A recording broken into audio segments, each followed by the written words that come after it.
Assalamualaikum warahmatullahi wabarakatuh. Sebelumnya izin memperkenalkan diri. Nama saya Raihan Mediriansyah dengan NIM 120220196. Di kesempatan kali ini saya akan mempresentasikan PowerPoint dari saya yang berjudul Pembangunan Wilayah Berdasarkan Paradigma Keynesian dengan dosen pengampu Pak Asirin. Kemudian berikut adalah outline yang akan saya presentasikan. Yang pertama yaitu ada sejarah teori Keynesian. Kemudian yang kedua yaitu adalah pokok pemikiran teori Keynesian. Yang ketiga yaitu adalah pembangunan wilayah dan kebijakan pembangunan wilayah dengan pendekatan Keynesian. Dan yang keempat terakhir yaitu adalah studi kasus dan kebijakannya. Berikut adalah sejarah teori dari Keynesian. Ekonomi Keynesian adalah teori makroekonomi berupa resesi sampai output atau pendapatan ekonomi suatu wilayah yang sangat dipengaruhi oleh permintaan dalam atau luar wilayah. Kemudian, ekonomi Keynesian awal mula dikembangkan oleh John Maynard Keynes, yang mana teori ini berkembang dari ide-ide yang disajikan oleh Keynes pada tahun 1936.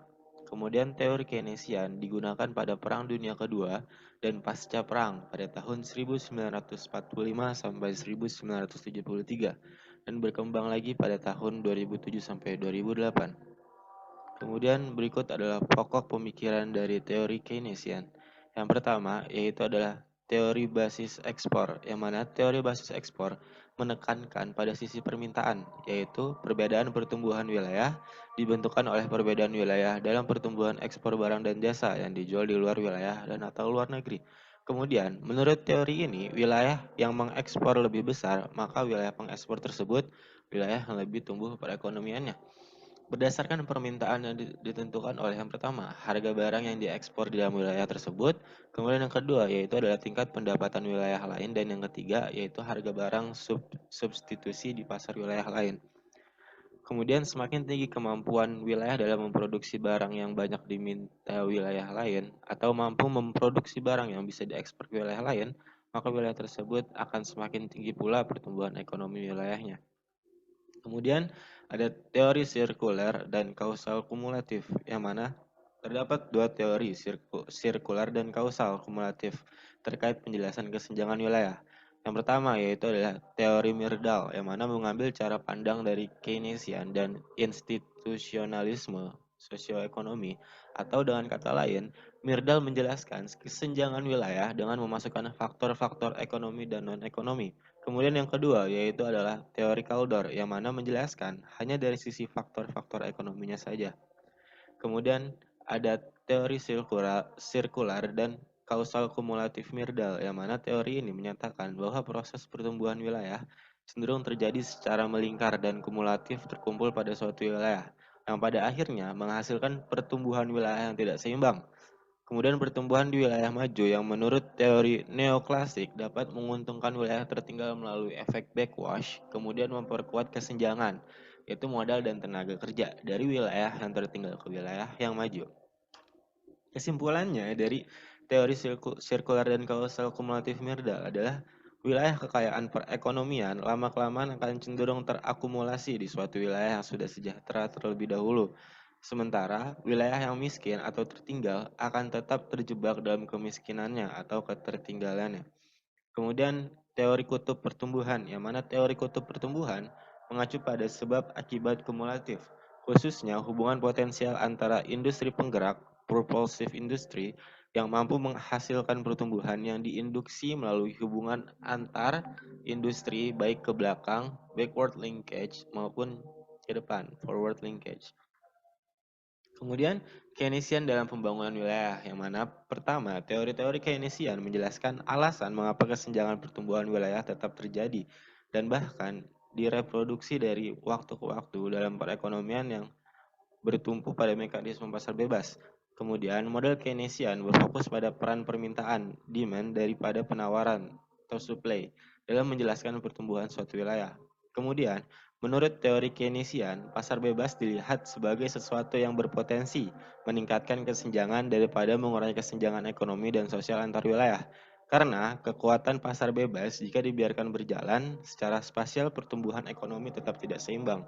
Kemudian pada perekonomian pasar bebas, terjadi aglomerasi industri yang mengarah pada konsentrasi kumulatif modal, tenaga kerja, dan output di wilayah tertentu, mengkutub dan terpolarisasi dengan mengorbankan wilayah yang lain. Kemudian selanjutnya adalah penyebab kesenjangan wilayah, yang mana teori Keynesian berpandangan bahwa penyebab kesenjangan wilayah antara lain deregulasi atau liberalisasi pasar atau pasar bebas, masalah lemahnya ekonomi secara structural weaknesses, rendahnya investasi, low investment, terjadinya pengurasan modal menuju wilayah yang lebih maju, drain of capital to developed regions, partisipasi pemerintah yang tidak memadai dalam pembangunan wilayah, in, inadequate and insufficient government participation in regional development. Yang pertama yaitu adalah deregulasi dan liberalisasi pasar, kemudian kelemahan struktural atau structural weaknesses, kemudian investasi yang rendah, low investment, perpindahan, pengurasan ketidakcukupan partisipasi pemerintah dalam pembangunan wilayah, inadequate and insufficient government participation in regional development. Kemudian pembangunan wilayah dan kebijakan. Pembangunan wilayah dengan pendekatan Keynesian. Pembangunan wilayah yaitu adalah upaya yang memerlukan intervensi pemerintah atau upaya pembangunan yang tidak dilepaskan pada mekanisme pasar dalam rangka mengurangi kesenjangan, disparitas wilayah atau dalam rangka mencapai pembangunan antar wilayah yang seimbang. Kemudian, jika hal tersebut diserahkan pada mekanisme pasar, maka akan terjadi divergensi wilayah, yaitu kecenderungan terjadinya polarisasi pertumbuhan wilayah hanya terjadi pada wilayah tertentu. Kemudian berikutnya adalah pendekatan untuk memperbaiki wilayah yang tertinggal. Yang mana kebijakan proaktif di tingkat wilayah dan investasi publik pada infrastruktur. Yang pertama yaitu adalah kebijakan proaktif di tingkat wilayah. Yang mana pendekatan proaktif fokus pada mengatasi masalah sebelum masalah tersebut muncul. Kebijakan proaktif dapat bisa lebih menantang dalam hal kesulitan secara politis untuk mendapatkan persetujuan dari pengambil keputusan kebijakan untuk berkomitmen mendukung dengan anggaran dan sumber daya yang ada untuk mengatasi masalah yang belum terjadi. Kemudian berikutnya yaitu ada investasi publik pada infrastruktur, di mana di dalam ekonomi bisa terjadi depresi dan kegagalan pasar. Oleh karena itu, tingginya pengeluaran publik diperlukan untuk memperbaiki perekonomian untuk mencapai level yang tinggi dalam memberikan lapangan pekerjaan. Kemudian berikutnya ada kebijakan pembangunan wilayah untuk mengatasi kesenjangan antar wilayah menurut teori Keynesian. Yaitu yang pertama, ada bantuan untuk wilayah secara ekstensif. Kemudian yang kedua, yaitu adalah bantuan otomatis atau subsidi modal dan tenaga kerja secara otomatis. Kemudian yang ketiga, yaitu adalah desentralisasi kewenangan.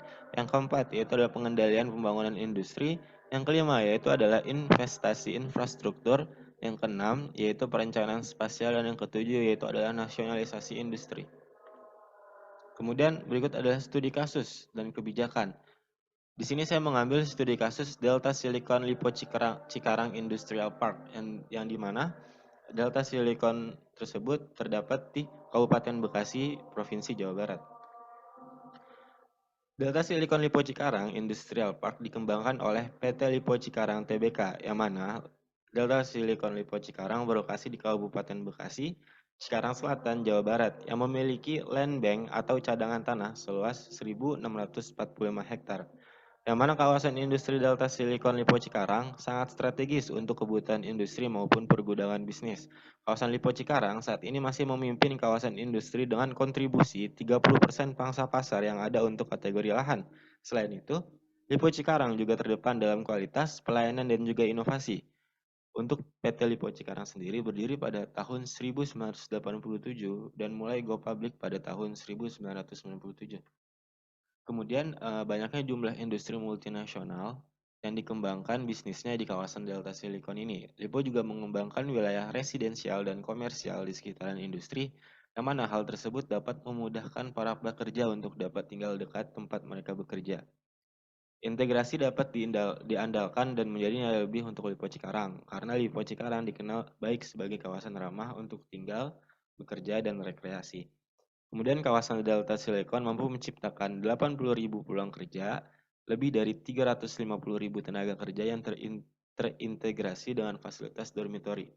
Kemudian Delta Silicon menjadi bagian dari sebuah kawasan industri terpadu di wilayah timur Jakarta, yang mana telah bergabung berbagai industri multinasional.